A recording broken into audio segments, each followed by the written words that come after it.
Hello, hello, this is Fear Dragon coming at you with another StarCraft 2 Nowcast. Welcome everyone for the After Hours Gaming League Division B, and this is actually going to be Division 5 of the week of February the 18th. I'm here with Amazon versus IBM, game number 1. Hopefully you guys are ready and excited about this. We're going to go ahead and jump in and introduce these players.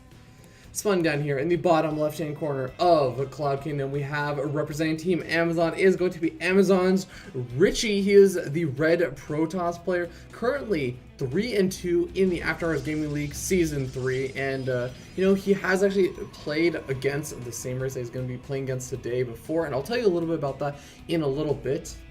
But he actually plays Protoss just because Protoss is telepathic, so we're going to see how telepathic he is against his opponent. Spawning up here in the top right hand corner as the blue Terran player, currently 1-0 in the After Hours Gaming League, representing Team IBM. It is going to be IBM Zed. And Zed actually normally plays random on the ladder, but when he's tryharding and doing his very best, he plays Terran because Marines are imba. Protoss is too easy and there's too many Zergs on the ladder, so he plays Terran when he's serious. But anyways, that's what he's gonna be playing today because this is serious business. And yeah, 1-0 currently in After Hours Gaming League Season 3, so we'll have to wait and see. And this is actually 1-0 in a Terran versus Protoss, so that actually means that he has a 100% win rate right now with this matchup in Season 3, so we'll have to wait and see. Is he going to be able to pull through in game number 1 for Team IBM? Or is Team Amazon's Richye going to be able to pull through? Because Richye, I mean, he has actually only played one Protoss versus Terran, and that was actually up against Quora's NHK about a month ago, and he actually ended up losing that. So we'll have to wait and see. We do end up seeing a pretty normal looking opening coming out from Richye. Got that single gas geyser, going for that gateway, getting up that cybernetics core.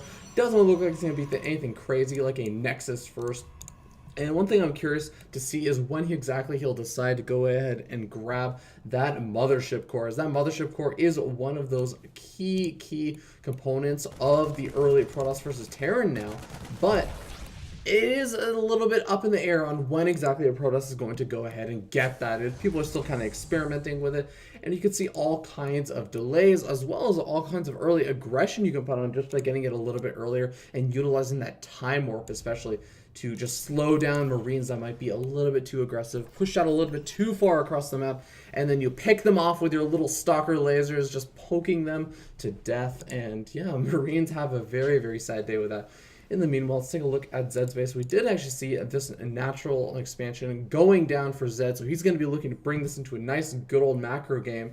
And it's going to come down to whether or not he decides to put up a bunker and if his opponent Richye is going to go for some kind of early aggression. Now, we don't actually see any additional tech or anything coming out of Richye, just additional units. Has that first Stalker and that first Zealot out, and he actually, it doesn't look like he doesn't have too much energy saved up on that Nexus, so probably not going to be going for something like a 4-gate unless he was just kind of trying to mess with his opponent's head. And yeah, we actually see 400 minerals saved up, Nexus going down. This is going to be a very slow 4-gate if he was going for a 4-gate.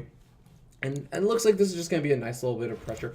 As you know, the Stalker does move actually a bit faster than those there Marines. And of course, the Zealot moves at the same pace. So hey, if you end up overcommitting a little bit to the aggression, you can always just run home and the Marines really can't do anything about it. And now we do end up seeing some nice damage being done. Ooh, good job splitting up that damage among all those units. Or at least on their shields, because hey, shields will regen, and this health over here is not going to regen until those medevacs come out, and we don't actually see any sign of medevacs coming out for a while. Right now we do end up just seeing a little bit more poking and pressuring, but in behind all of this we have Zed just building additional barracks, finally getting up some of those gas geysers so he can actually plant down that factory in the near future. And actually, in Zed's last Protoss versus Terran, that was against, I believe, Entropy Fails on, I actually don't remember which team, but he did end up going for that 3 racks opening and dropping down that factory, as well as getting some engineering bays up, as we see over here, just to get some upgrades, and then eventually just taking straight up to starboards, getting that normal Marine Marauder medevac composition. But He then mixes in a couple of Widow Mines just to be a little bit aggressive, just to get a little bit more of a containment feel on his Protoss opponents. We'll have to see how Richye responds. He is getting a Robotic Facility, so that does mean Widow Mines will be slightly less effective against him.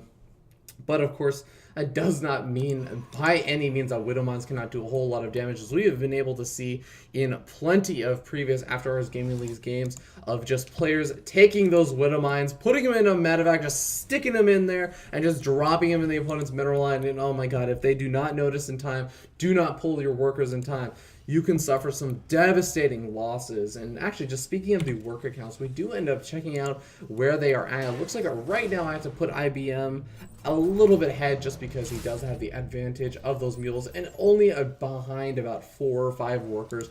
Going to continue to produce 2 workers at a time as well. So looks like Team IBM's player Zed is going to be in a pretty good position right now, pretty comfortable position. But of course, Richye is by no means far behind, and actually just looks like a SCV managed to sneak its way all the way over in to Richie's base. And what did he end up seeing? He saw everything. He saw the robotic facility, saw the gateways going down, as well as that robotics bay, if he was paying attention, and managed to click on it. So he should have a very solid idea of what's going on. We actually do end up seeing that starport starting up, as well as a reactor. Yes, this is what you want to be doing, Zed. Getting that reactor out so you can deal with that potential Colossus threat that's eventually going to be rearing its ugly head into the Terran base very, very soon, I'm sure. Richye, in the meanwhile, as a Colossus are very gas expensive. You do need to get both of those gas guys up over at the natural expansion. Going to be getting that thermal lance, and it could actually start producing some of those Colossus now. He does not have a gas for it just quite yet, so it looks like he does need to spend some of his minerals until he finally has enough gas. Going to just be warping in some Zealots.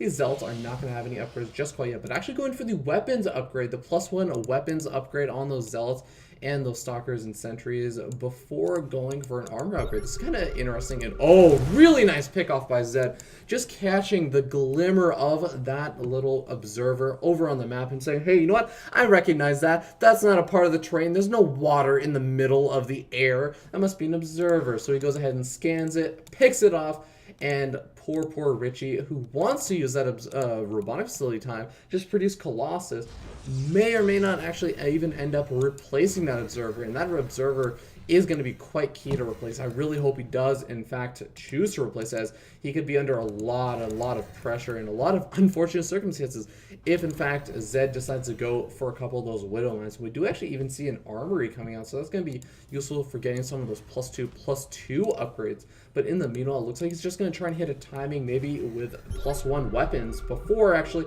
no, Richie's +1 weapons is going to finish up very, very soon. He does have about 2 more seconds. Going to be a complete anti-timing for Zed if he decides to move in over here, as the Colossus has just popped out. +1 weapons just popped out, and he's going to be more than prepared. I feel like this force is going to have a difficult time doing a whole lot of damage, but he does have a drop now prepared and loaded up. But look at this, Richye just completely prepared for it. He's going to actually be completely ready for this medevac. He does end up having 3 Stalkers over here, moving them in. He's going to be able to try and pick off that medevac. He manages to pick off the medevac before a single unit loads out, and they all fall into the bottom of the abyss. In the meanwhile, he tries to move into the front, but no, Richye is prepared. Force fields going down, picking off half the army that Zed actually had, and now only 4 Marines and a medevac left over. What on earth is Zed going to do when Richye decides to just push across the map? 3 or 4 of those Marines do load up into the medevac, but it is going to be under fire from these Stalkers. The Stalkers do not have any chance of getting blink out, so they should not actually be able to catch this medevac. This medevac needs to use its little boosters and fly away a little bit faster. He is just barely going to get away.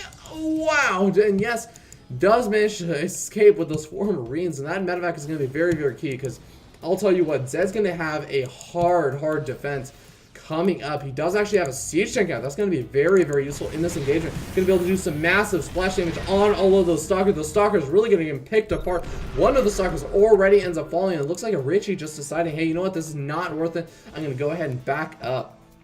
And I mean, he does have a proxy pylon already set up. We'll have to wait and see two proxy pylons actually set up already in different positions, so that's going to be a really nice positional setup for some aggression if he decides to continue with that. I would like to see him maybe knock down these destructible rocks if he's going to move up again, because I feel like that would really benefit him. He does not want to move up this narrow choke against siege tanks of all things, and it looks like now Zed going to be looking to try and move down the ramp, but no, we actually see Richye trying to move up and just at a very terrible position. Look at how many units are actually not attacking. In the meanwhile, Zed getting a huge concave, but of course that concave does work a little bit against him once these Colossus start racking in the kills, as I mean, wow.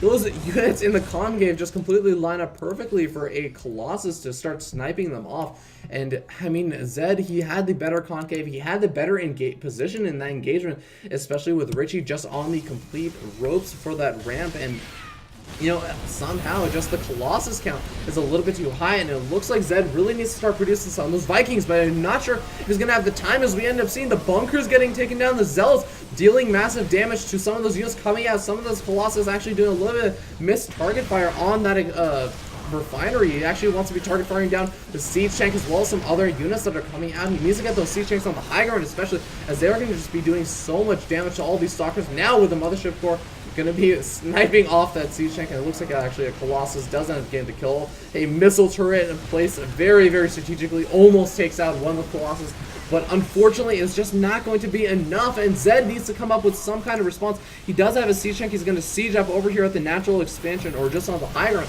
but unfortunately for him, that is not the danger. The danger is going to be that he might lose his natural expansion, and behind all this we do have Richye actually expanding to a third expansion, and that is going to put him into a great economic position. We already are down to 19 SCVs. Oh no, Zed actually losing all of those SCVs over the natural expansion, and that is going to be a critical blunder, even if you manage to hold off against this aggression. And I mean, there are still two Colossus left and a ton of Stalkers, additional Zealots being reinforced, and I mean, what does Zed do at this point? They are just on top of the production facilities, and there's going to be the GG coming out from IBM Zed. So IBM unable to take game number one, just barely not getting some of those Vikings out to try and deal with those Colossus. He need to probably get those out a little bit sooner. But with that being said, Team Amazon takes game number one. That does put them up 1-0 in this best of 5 series. So we're going to go ahead and jump into game number 2 and see who is going to take game number 2, because game number 2 is going to be so important for Team IBM to win. They do not want to be in a position where they are down 0-2 and they're one game away from elimination in the group. I guess not really elimination for the group, but elimination from the series. So with that being said, we're going to go ahead and jump into game number 2. I will see you guys there.